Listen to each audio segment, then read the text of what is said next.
So I go down. I wake up my friend from Egypt. I said, come outside. You and me, we got to talk. He said, what's the matter? I said, we got to go outside. Oh, yeah. We go outside, and I begin to tell him my whole life story, everything. I don't know why I had to talk to somebody. So we walked up and down those country roads until the sun started to rise for Fajr. He was so patient. He listened so intently. And by the way, that wasn't the only time. This man was always ready to listen to my problems long after I got into Islam. But on this particular occasion, I really needed him to listen. As the sun started to rise and we saw the first little bit of orange, I told him, you better go pray your Fajr, and I got to figure out what to do. So I snuck off by myself. I found a big piece of board with a shelter over it, and I put it down. There's something in the Bible about making a booth to pray to the Lord, okay? I don't know if you know about that. It's called the booth.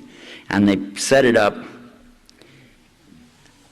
I tried to face it toward what I figure is the east, about the direction he's aiming himself.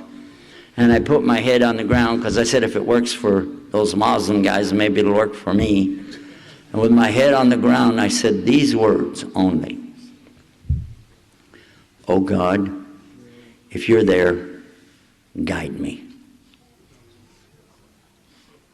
And when I raised up my head, I understood everything. It was in me where the problem was. It's not out there, it's in here. And not until you begin to deal with this in here will you ever be able to get right with what's out here. Because when this is not right, your connection to Him is not right, and when that's not right, ain't nothing right. I had to become a Muslim, and I had to tell the truth, and I had to admit there could only be one God. Not two, not three. And God can forgive sin if He wants to, and He doesn't need to kill somebody else to get it done. In fact, I had to be responsible for my own sins, and that's the hardest part about changing out of Christianity to Islam, is to come to grips with the fact that you have to stand up and pay for what you did. You can't charge it to somebody else's American Express card. So that was it for me. I knew I had to go in, so I went in and I made a bath, and I came downstairs and I was ready. And I stood there in front of my friend from Egypt and the brand new Muslim, ex-priest, and I said these words, Ashhadu an la ilaha illallah wa ashhadu anna Muhammadan Rasulullah.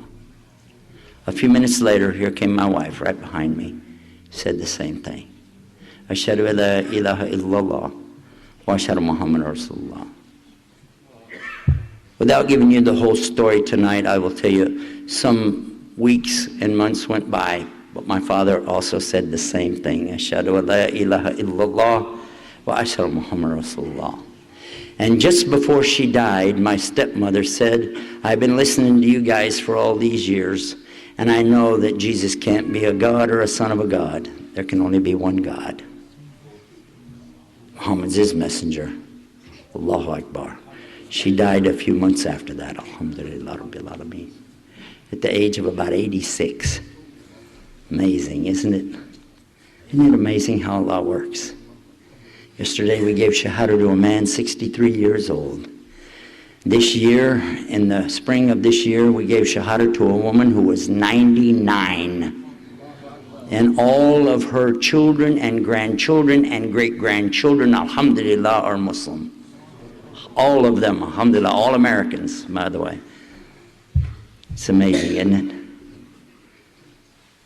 I've seen so many people enter Islam, and every time they do, I cry. I cry and they cry, and it feels good to know that there is this rahmah from Allah, that He will bring even the priests and the preachers of other religions to Islam.